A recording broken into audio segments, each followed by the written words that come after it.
आ जाओ बेटा।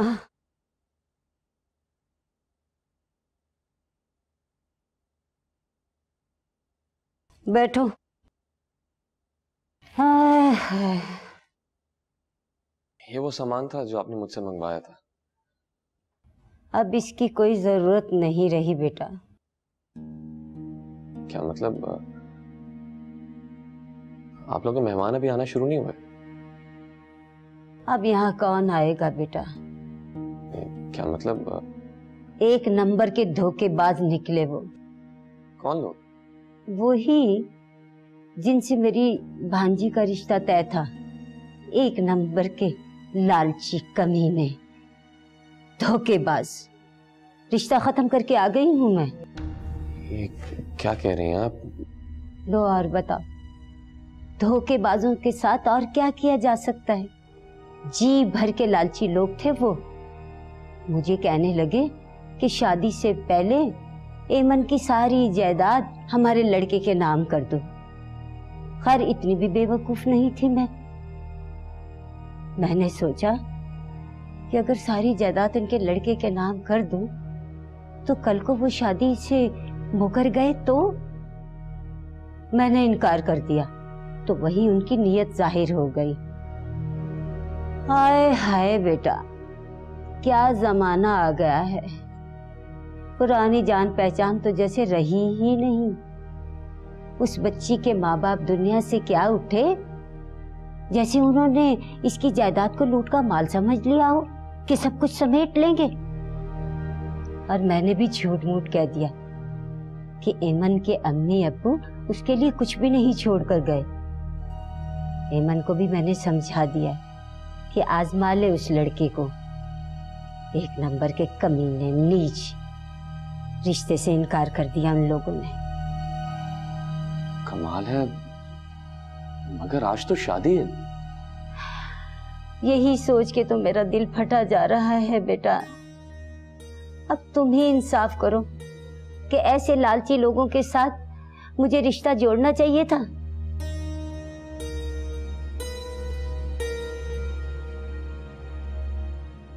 तुम माशाल्लाह काफी समझदार हो और शरीफ खानदान से भी हो बेटा। एक बात कहूं, तुम्हें अभी भी मेरी मोहब्बत का यकीन नहीं आया? तुम जानते हो मैंने तुमसे सच्चे दिल से मोहब्बत की। हमेशा खुदा से तुम्हें मांगा था। मेरे दिल में कोई खोट नहीं था। मैंने तुम्हारा और एमन का कभी बुरा नहीं चाहा। मैंने तो खुद अपने दिल पर सब्र का पत्थर रख लिया था। तुम दोनों एक दूसरे के हो जाते तो मैं तो तुम दोनों की जिंदगी से खुद ही चली जाती। बंटी प्लीज ऐसी बातें ना करो। मैं दिल से तुम्हारे सच्चे जज्बों की कदर करता हूं, पर मैं तुमसे वैसे मोहब्बत नहीं करता जिस तरह तुम करती हो।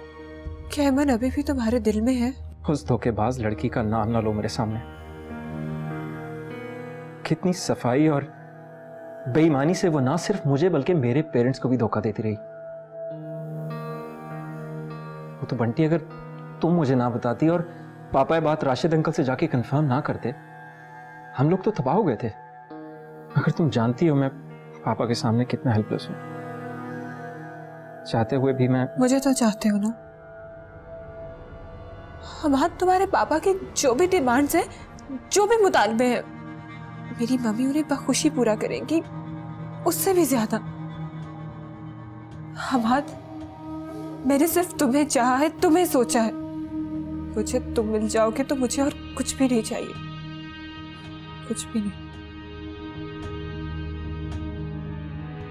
कितनी मोहब्बत करती हूँ मेरे से? इससे भी ज्यादा।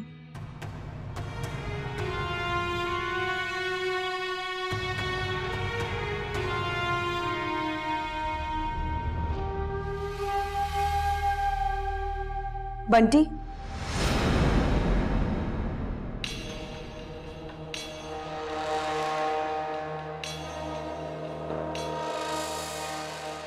दुख मुझे इस बात का नहीं है कि हम्माद जैसे लालची और खुदगर्ज इंसान ने मुझे छोड़ दिया।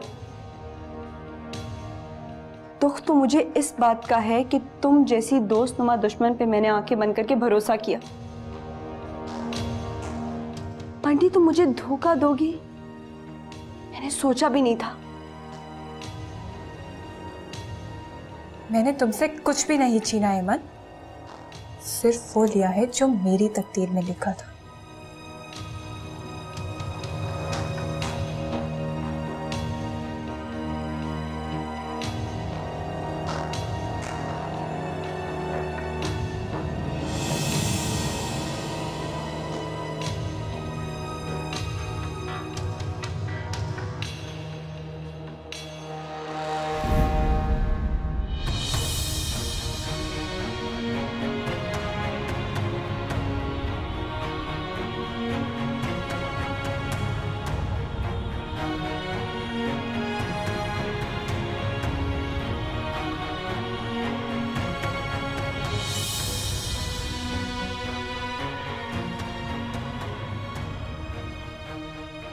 मैंने तुमसे कुछ भी नहीं छीना ऐमन, सिर्फ वो लिया है जो मेरी तकदीर में लिखा था। और मेरी तकदीर में क्या लिखा है? माँ पापा आपने मेरे बारे में कुछ नहीं सोचा। रात क्यों मेरे साथ है ये दुख और वहशतें कि मेरा क्या होगा? आज मेरी शादी है और मैं यहाँ अकेली। आप दोनों मुझे भी अपने साथ ले जाते। अब मैं कहाँ जाऊँ? आपने तो मेरे सर पे छत भी नहीं छोड़ी। क्यों किया मेरे साथ ऐसा? आसमानों की कहकशाओं ने पारस बनाया, पारस बनाया मुझे। ये पारस बनाया, पारस बनाया मुझे।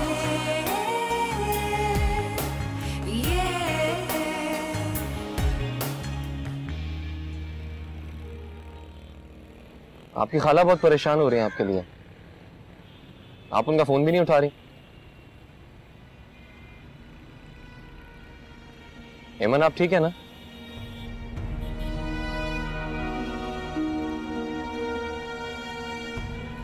मुझे बहुत अफसोस हुआ है कि प्लीज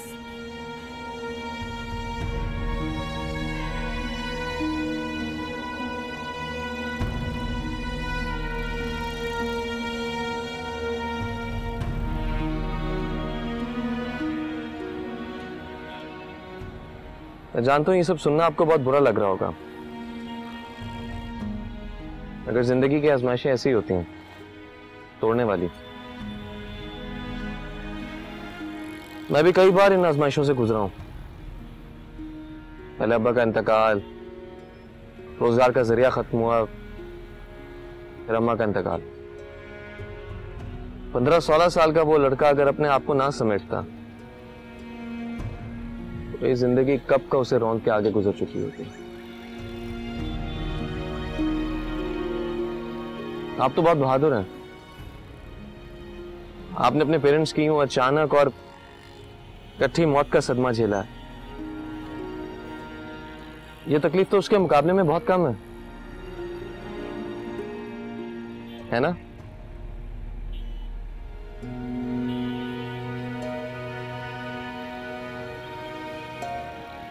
आपकी खाला बहुत परेशान हो रही हैं, आप घर चलिए।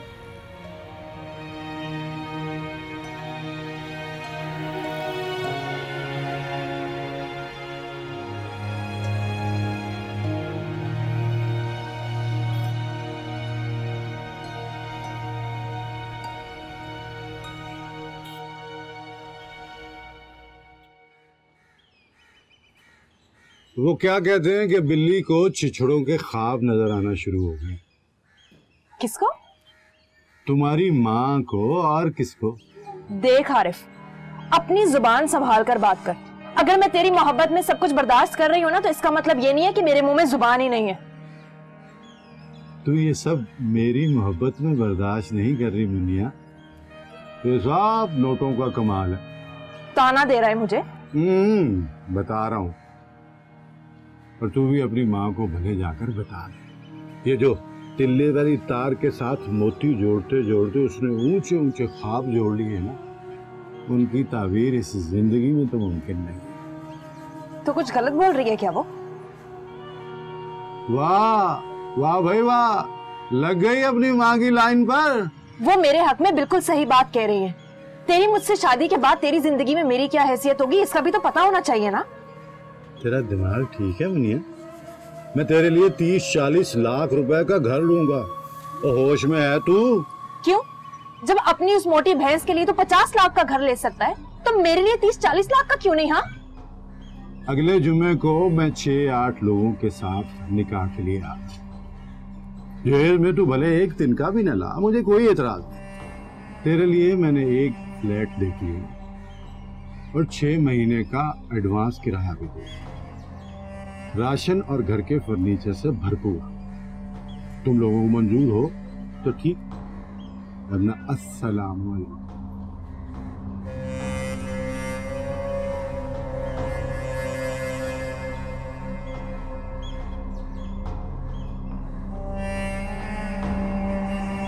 अव्वल तो ये बात बिल्कुल ठीक नहीं। जहां हेमन का रिश्ता टूटा हो, वहां मैं अपनी बेटी का रिश्ता जोड़ दूं? क्यों? क्या रिश्ता है आपका हेमन के साथ? क्या लगती है वो आपकी? आपको मेरा ख्याल नहीं, उस हेमन की परेशानी सता रही है। देखो बंटी, ज्यादा इमोशनल ना हो। हमाद का और हेमन का रिश्ता साल भर चला है तकरीबन, और ये जरा सी बात पर उन्होंने रिश्ता। ये जरा सी बात नहीं मॉम, खुला धोखा था। कोई खुला धोखा नहीं था। क्या मतलब? इसमें हेमन का क्या कसूर? अगर उसके पेरेंट्स जायदाद में उसके लिए कुछ नहीं छोड़ के गए तो क्या उसे ये बात हमाद से छुपानी चाहिए थी? वो तो पूछने पर भी मुसलसल झूठ बोलती रही। तो फिर क्यों करता हमाद ऐसी लड़की के साथ शादी? हमाद को तो हेमन के साथ मोहब्बत के बहुत दावे थे ना, और सबीन और आसिफ भी उस पर फिदा थे। तो फिर मॉम, आप गौर से बात करें। देखो बेटा, वो लोग बहुत लालची हैं। अगर पैसे की खातिर वो हेमन को छोड़ सकते हैं तो तुम अच्छी तरह सोच समझ के फैसला करो। और वैसे भी गौहर इस हक में नहीं है, और 2-3 घंटे में वो यहां पहुंच तो नहीं सकता ना दुबई से। ओके, तो आप मेरा साथ नहीं दे रहे, तो फिर बिजनेस और प्रॉपर्टी में जो मेरा शेयर है वो मेरे हवाले करते हैं। मैं हमाद के साथ कोर्ट मैरिज कर लूंगी। बंटी, ये मेरा आखिरी फैसला है मॉम।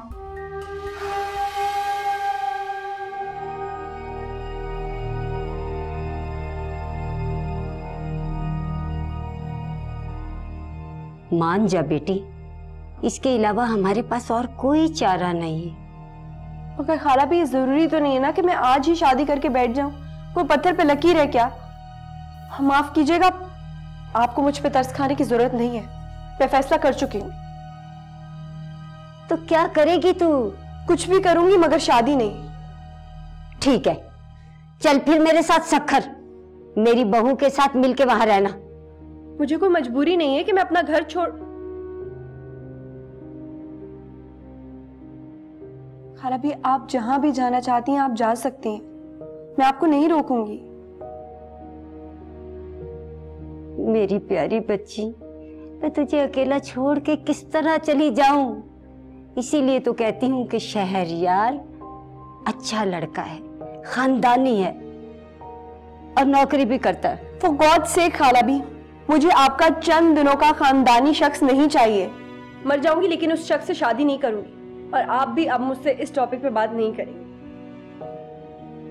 हेमन बीबी, राशिद साहब आए हैं, उन्हें मैंने ड्राइंग रूम में बिठा दिया। ठीक है, तुम जाओ। सुबह से कितने लोगों को टेलीफोन करके कह चुकी हूँ कि शादी मुलतवी हो गई।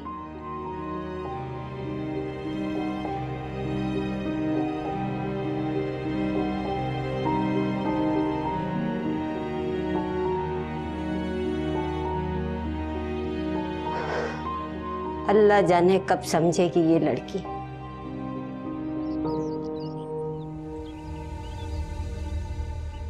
रुकैया आंटी ने इतनी बड़ी बात मुझसे कर ली। कितनी नाकाबिले यकीन सी बात है। जिसको मैं ख्वाब में भी कभी अपना होते नहीं देख सकता था, वो लड़की। लेकिन मालूम नहीं हेमन मुझे कबूल करेगी या नहीं। वो बहुत अजीब सी लड़की है। मुझे आपा से जिक्र करना चाहिए।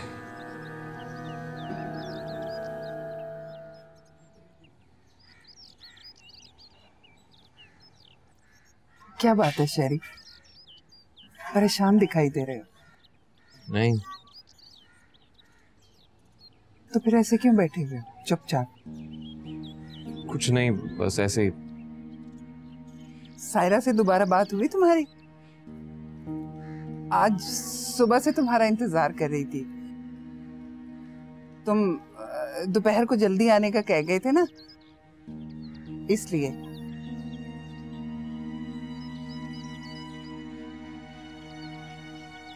और हाँ, तुम आज दफ्तर नहीं गए? आपको किसने बताया?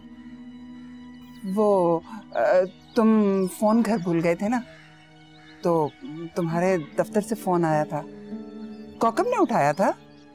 वही बता रही थी कि तुम्हारे दफ्तर वाले पूछ रहे थे कि तुम आज ऑफिस नहीं गए। तो कहाँ रहे सारा दिन? मुझे धुले हुए कपड़ों में से एक शर्ट इस्त्री कर दे, मुझे काम से जाने में नहाने जा।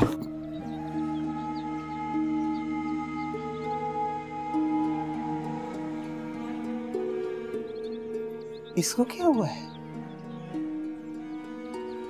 ये तो बड़ा अजीब सा हो रहा है। पारस पराया